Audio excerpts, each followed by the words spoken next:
friend, you are welcome back to Physiology. And in today's video's class, we shall be learning about another topic in physics, which is naming chemical compound. So the purpose of this class is for us to know how to correctly name a chemical compound whenever we are asked to do so. So without wasting time, guys, let's look at all we need to know before we get started. First point, I group this into binary compound, then ternary compound, and last we'll be talking about quaternary compound. Now for your binary compound, observe that you just have two elements in it. The A can be any element, the B likewise can also be any element. But what's most important is that what? They are just two elements in the compound. That's why they are called binary compound. Now for binary compound, how do you name them? Who do you name first? It is the first element, that is the A in this case.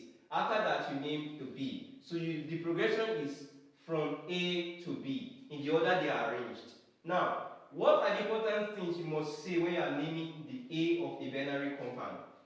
Now, if by chance the A is a metal or a non-metal, depending, and it has multiple oxidation number. Remember in the class when we were talking about oxidation number, I gave the list of the oxidation states of the first 20 elements. So if by chance the guy that was given as A has multiple oxidation states, it is good you specify which is the oxidation number in that very compound, because the oxidation states are much, so you have to be more specific by indicating which is the oxidation state of the elements in the compound. And in most cases, it should be given as what? Roman numeral within a bracket. If the oxidation state is +2, you put bracket plus, you not even put it 2, bracket II. Remember, II in Roman numeral is what? 2. So that is how to do it. If it's +3, it will be given as what? Bracket III. You must specify if and only if it has multiple oxidation states. I hope that is clear. Now, the B, which is usually the last element, must go with an IDE. So if B, for instance, was oxygen, it should end with what? IDE. So how we now call it? Oxide. If it's chlorine, it will be what? Chloride. If it's fluorine, it will be what? Fluoride. Nitrogen, nitride, and the likes. Okay? Good. Now going straight to ternary compound. This is a compound that has 3 elements. I didn't say 3 atoms. If it was 3 atoms, we say it's what? Triatomic. But 3 elements, we say ternary. I hope that distinction is clear. Now, for ternary compound having or consisting of 3 elements, how do you name them? This is the progression. Name the first element, go to the last element, then come to the middle element. So this to this, then to this. That is how to name ternary compound. And what must be said about each of them? For the first element, if and only if it has multiple oxidation states, ensure you indicate the oxidation state. Let's take, if peradventure, let's say A was iron. Iron has multiple oxidation states. It has +2, +3. So in that compound, if iron is the A here, you have to let us know if it's ion 2 or ion 3. Is it not? And you put the oxidation state within a bracket and as a Roman numeral. I hope that is clear. Now for the C, because I said A to C, what must we state under the C? The subscript that goes with the C, that is the number of atoms that is immediately after the C, usually here, must be stated. If here was O4, the subscript there is 4, and the element is oxygen, you must state the subscript. So if it was O4, how will you state it? Because it's 4 atoms of oxygen that is the subscript, it will be tetraoxo. Oxo there is representing the oxygen, while the tetra is representing the what? The subscript, which is 4. If it's O5, you say pentaoxo. I hope that is clear. Let's say this is chlorine now. The C is chlorine and it's carrying a 6. You say what? Hexachloro. You don't say chloride because that's for binary. In this case, you'll be ending it with what? O. Chloro, oxo, fluoro, and the likes. I hope that is clear. Now, when you now come back to the middle element, what must be said under the middle element?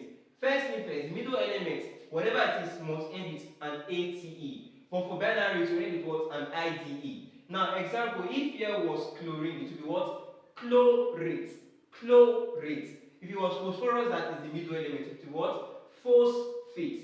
phosphate, and the likes, okay, depending on the compound. Even if it is a metal, it must go with an ATE. Let's say here was iron. Iron is ferron, so you now call it ferrate. If here was, let's say, manganese, it would be manganate. If it was chromium, it would be what? Chromate. And that is clear. Now, what else? You must always specify the oxidation state, because the fact is that in actual fact, the middle element usually have multiple oxidation states. So it is compulsory that you must give the oxidation number after it. So if there, here, let's give an example, KMnO4. KMn, that is manganese in the center, O4, that's oxygen with 4 substrates. How do we name it? Potassium. Potassium is in the first 20 elements, so don't specify. That's what the rule that we'll get to will explain. So this is potassium tetra, also manganese. Because it's manganese and it's in the middle, it will be what? Manganate. Then what was the oxidation state of manganese in this compound? It will be what? If you calculate it correctly, it will be 7. So potassium tetra, also manganate, 7. It must be specified. That is how it is done. It's that easy. So when we start taking question, you understand better. Let's proceed to this side. Now for quaternary compound, these are compounds having 4 elements in it. There's also quinary compound. Quinary compound have 5 elements in them. But let's stop here, okay, for the purpose of this class and for better understanding. Now if it has 4 elements, I did not say 4 atoms. 4 atoms would have been tetraatomic. I said 4 elements. That is what? Quaternary. Now for quaternary compound, how do you name them? The first, then the next, then the last before the second to the last. And mind you, this does not apply to all compounds, but it's general for most quaternary compounds. That means it applies to most of them. I hope that is clear. Now, what must be said for the first element, which is A? Now, for the first element, you must tell us the oxidation number if and only if it has multiple oxidation states. That is, you are trying to be specific that it is not a +2 in this compound, but this element is occurring as a +3 or a +5, depending. But if it's just a single oxidation state, let's say for calcium, let's say for aluminium, let's say for potassium, sodium, these guys are metals of the first 20 elements, and they only have a single oxidation number. So there's no need to tell you, because everybody already knows that it's what? A single oxidation state, is it not? So as I said, if multiple, that means if the oxidation state is more than 1. Now going to the next, for B, the same rule applies like for A. You are going to tell us the oxidation state if and only if it has multiple oxidation states, and that is usually elements above the first 20 elements. These elements are usually not part of the first 20 elements for metals. Now you will now go to D, and this is the last element. Now when you get to D, ask yourself, there will be a subscript here. Okay? Now whatever is that subscript, mind you, I'm talking about the number immediately after the D, not outside a bracket. I hope that is clear. If here is 4, it will be tetra, whatever D stands for. Let's say D is oxygen, and it will be tetra also. If here is 3 and here is O, it will be trioxo. I hope that is clear. So that is how it works basically, depending on the elements. Now, after you have done for D, you now fall back to C. So it's A to B, then to D before C. Now, for C, you have to add the ATE to its name. So if C was, let's say, chlorine, it will be what? Chlorate. If C was phosphorus, it will be what? Phosphate. If C was, let's say, nitrogen, it will be what? Nitrate. How that is clear. Now you have to compulsorily add the oxidation state of C, because in actual fact, the oxidation number of C varies. That means it's multiple. But I don't have to add it multiple, but that is just the general trend. It's usually more than 1, so you have to add it to it. So this is the basic rule for naming any type of compound, especially chemical compound, in chemistry. Now before we close this session on this, note that for metals of the first 20 elements, which I've been emphasizing, metals of the first 20 elements only have one ON, that means only have a single oxidation number. So there's no need to indicate the oxidation number. That's how I'm adding if multiple. That means if it's not multiple, if it's just a single oxidation number, don't indicate it. Is it not? Good. Now moving on from there, I get the oxidation state of these elements in these common radicals. There you have carbonate, there you have nitrate, there you have sulfate, and here you also have sulfate, here you have phosphate. Now, for C in CO3, 2 minus, C is plus 4, N here is a plus 5, X in XO3, 2 minus is a plus 4, X in XO4, 2 minus is a plus 6, and P in PO4, 3 minus is a plus 5.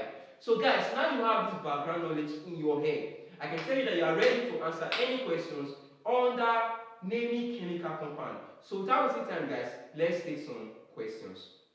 Alright, here are the questions we are asked to solve. Name the following compound. Without wasting time, let's get started. Solution. Now for the first compound, we have 1, CO2. Now this compound has how many elements? That's what you should ask yourself first. You have carbon in this compound, and then you have oxygen. That's just the 2 elements you have here. So this compound is what? A binary compound. So the rule for naming binary compound we apply here. Now, this is our A and oxygen is our B. Carbon is our A, oxygen is our B. So we'll come here and write carbon and oxygen. Now, because the first element is carbon, you write carbon. Now ask yourself, does carbon have multiple oxidation states?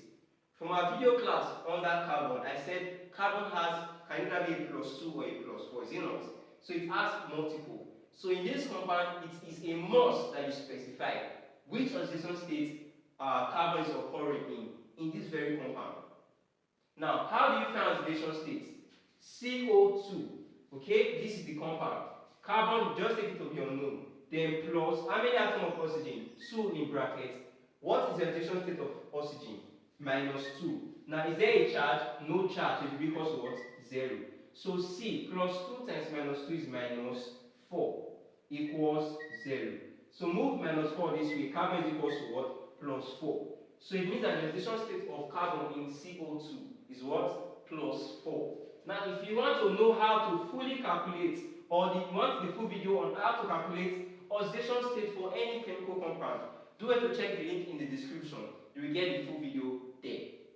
So we have already ascertained that in this compound, carbon is occurring as a +4 and not a +2. So I have to specify so that somebody else will also know. Is it not? And mind you, you will not put 4 as in 4, but you write it in Roman numeral form. That is IV. Are you seeing that? Now you now go to the oxygen. That is the second element in this binary compound. Now this guy is oxygen, right? Now for binary compound, you should end with what? An IDE. So oxygen will now be oxide. If it was fluorine, it will be what? Fluoride. If it was chlorine, it will be what? Chloride. Depending on the element. So these are the 2 things you must do for binary compound. So once you are done doing this, the next thing is to just simply join them together. So CO2 will now be called, what do you have here? Carbon 4 then oxide. And this is the answer to this first question. I hope that is clear. So let's go straight to the second question. For this one is CaCl2. Okay? Let's do this together. Now observe something. What are the elements in this? You have calcium and then you have chlorine. Is there another element? No. So this is also a what? A binary compound. So the rule for binary compound we apply here. So write them. The calcium, which is the A, must be named first before the chlorine. Is it not? Now ask yourself, calcium, write it out, spell it out. Does calcium have multiple oxidation states? Calcium is a metal and is among the first 20 elements. So it only has one oxidation state, so there's no need to specify, is it not? So I'm going to write brackets, whatever it is. Is it? I have to get. Calcium in normal form in oxidation state is +2. But because that is just the only oxidation state it has, there's no need to specify, is it not? Then you now go straight to the chlorine. Chlorine. Now, because this is a binary compound, we won't call it chlorine, but we end it with what? IDE. So instead of chlorine, we now call it chloride. Chloride. Now, once you are done with this, and everything that applies to binary compound, we are done. So the next thing to join these 2 names together. So CaCl2, okay, will now be called what? Calcium, okay, calcium, then what? Chloride. So CaCl2 is what? calcium chloride. I hope that is clear now. Is that easy? So let's go straight to the number 3 question. No matter the size of the element, the compound, always know it's what? Easy. It's very easy. Now, how many elements do we have in this compound? I can see sodium. Can you also see that? I can see phosphorus, the P. And I can also see what? O, which is oxygen. So we have just 3 elements in this compound. So this is a what? A ternary compound. So the rule for ternary compound we apply strictly here. So who do you name first? Sodium. Followed by who? Is it phosphorus? No. You will go to the C because this is A, B, C. You will go to oxygen. You will name it first before you come to what? Phosphorus. So I will write it in that order. Sodium first, followed by oxygen before phosphorus. So this is what we'll be doing, guys. Okay? Now, what is Na? Sodium. You write it out. Once you have written it out, ask yourself, does sodium has multiple oxidation states? Based on the video class on oxidation state or oxidation number, we know that sodium only have one oxidation number. So we don't specify because it's not multiple. Is it not? Good. Then going to the oxygen. For ternary compound, ask yourself, what is the subscript close to the O? The subscript immediately after the O is what? 4. So what is 4? Tetra. If it was 3, we would say tri. But now in this case, it's what? 4. So we say tetra. So tetra ozo. That's how to say it. If it was F, it would be tetrafluoro. If it was Cl, it would be tetrachloro. I hope that is clear. They will now fall back to the middle element. In this case, it's phosphorus. But do we call it phosphorus? No. Now, because it's a ternary compound, it should end with what? ATE. So instead of phosphorus, we'll say what? Phosphate. Phosphate. I hope that is clear. So we'll come and write phosphate. And what else? We must tell what is the oxidation state of P in this compound. And from our knowledge of oxidation number 2, that is important in case you have not watched the video on oxidation number. Do it to check the link in the description and go watch it. From our knowledge on oxidation number, P in PO4, because PO4 3 minus is the radical, P in PO4 is what? Always a plus 5. So I must indicate it based on the rule for ternary, is it not? After you add ATE, ensure you indicate the oxidation number. So instead of normal 5, I will change it to what? Roman numeral 5. Then I'm done. So once you have all this, what you have to do is to combine them all together. So we'll now say Na3PO4 is called, following the order downward, sodium. Okay, let me just put it under here. Let me put it underneath. Sodium, what else? Tetra, oxo. Now watch, this second and this third, I'm joining them to form one. Tetraoxophosphate, then what? All I put in brackets, 5. And this is the name of this compound. I hope that is clear. Good. So now we know this. Let's quickly go to the next question. Number 4. This is ZnCO3. What are the elements here? You have zinc, 1. You have carbon, 2. And then you have what? Oxygen. So 3 elements in this compound. So this compound is what? A ternary compound. Now for ternary compound, this is our A, our B, and our C. And what is the rule? Name A first, go to C, and fall back to B. Good. So this will be instead of A, we will now call it. What is our A? Zinc, that is Zn. Followed by what? Oxygen, that is our C. Then our B, the one in the middle, is what? Carbon. So this is the pattern we are following. Now watch out, observe something. Zn is what? Zinc. Now, does zinc has multiple oxidation states? Now, zinc is not part of the first 20 elements. So it is it's of a surety that it must have a what? A multiple oxidation state. So we have to find that and come back and indicate it here. How do you do that? For ZnCO3, how do you find the oxidation state of zinc in it? It's very easy. That's why you have to watch the video lesson on oxidation states. Now, assuming we don't know that for zinc, that for carbon, because CO3 2 minus is a radical. So CO3, the oxidation number of carbon in it is what? Always a plus 4. Always a plus 4. Now, what else? You have 3 atoms of oxygen, and oxygen is a minus 2. Now, is there a charge in this compound? No charge, so it will be equal to what? 0. This is how to analyze it. Now, moving on from here, Zn plus 4, then plus 3 times minus 2 is minus 6 equals to 0. Zn plus 4 minus 6 is minus 2 equals 0. Zn will now be equals to, move minus 2 this other way to be what? Plus 2. So it means that among the multiple oxidation states that zinc can occur in this very compound, zinc is occurring as a what? A plus 2. I hope that is clear. So I have to tell the person that's going to read this that what? It is zinc 2 in Roman numeral, not as normal 2, but in Roman numeral. So I can clean this off because it's just a side-by calculation. Alright? So let's continue. We are falling to the third element, which is what? Oxygen. Because it's first to third and to the middle. Is it not? Good. Now, as I said, what is the number immediately after the oxygen? That is, what is the subscript close to the oxygen? Is it not theory? So you say tri. Now, oxygen, you will not call it oxygen. Instead, you will call it oxo. Are you seeing that? Good. Now, we are not falling to the what? Middle element, which is carbon. But you won't call it carbon. Instead, you measure its end with what? ATE. So how do we now call it? Carbonate. Carbonate. How that is clear?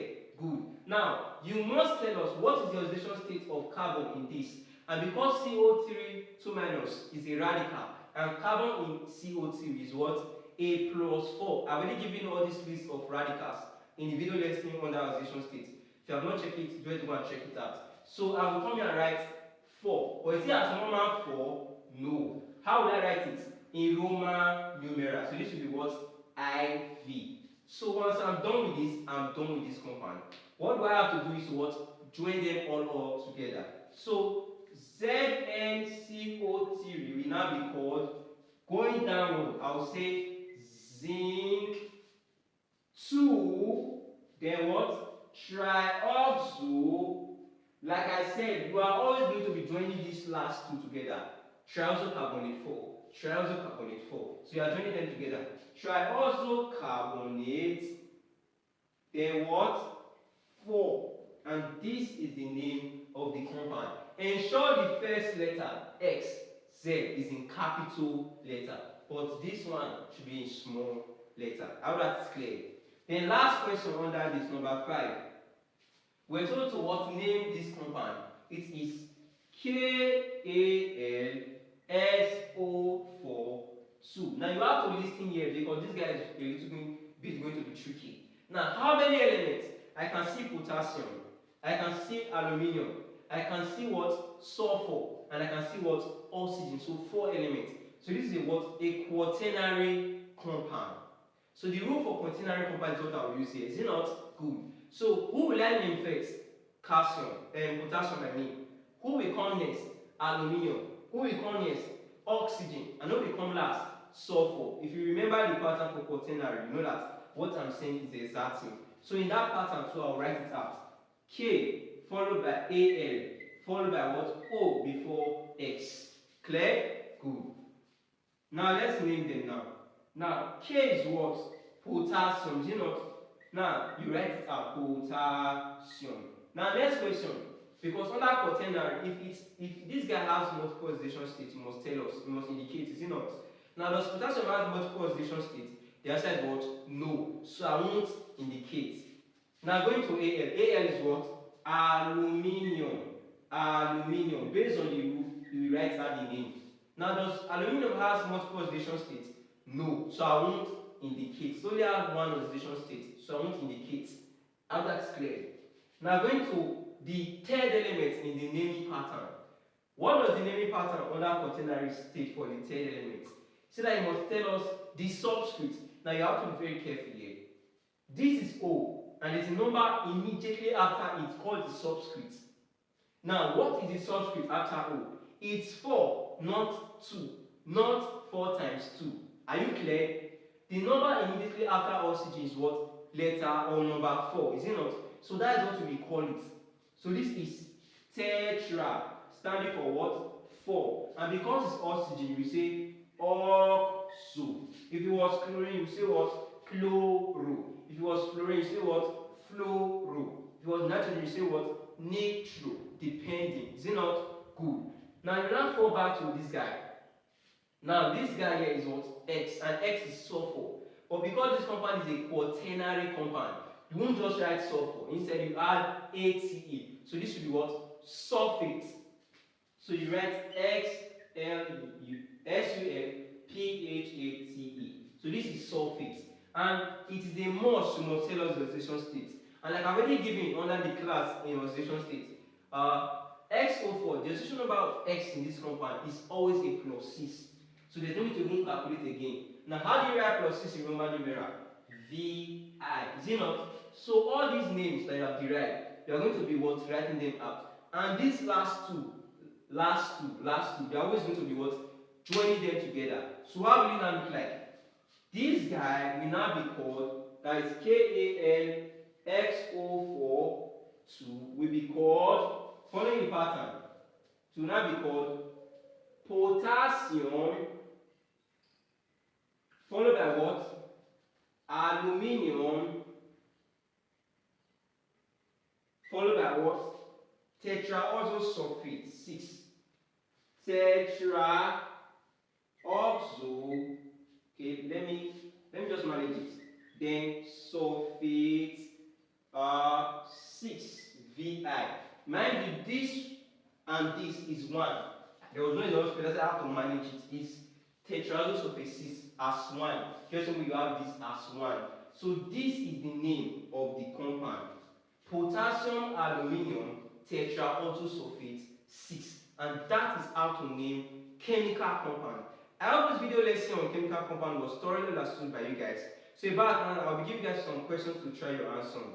Let's have them now. Alright guys, here are the questions you asked to try your answer on. Name this chemical compound. You have AlCl3, then you have KNO3. So name this compound and do well to tell me what you think the answer is in the comment section. Don't forget to share my video with your friends. Thanks for watching. I remain the Phys Academy. See you in my next video.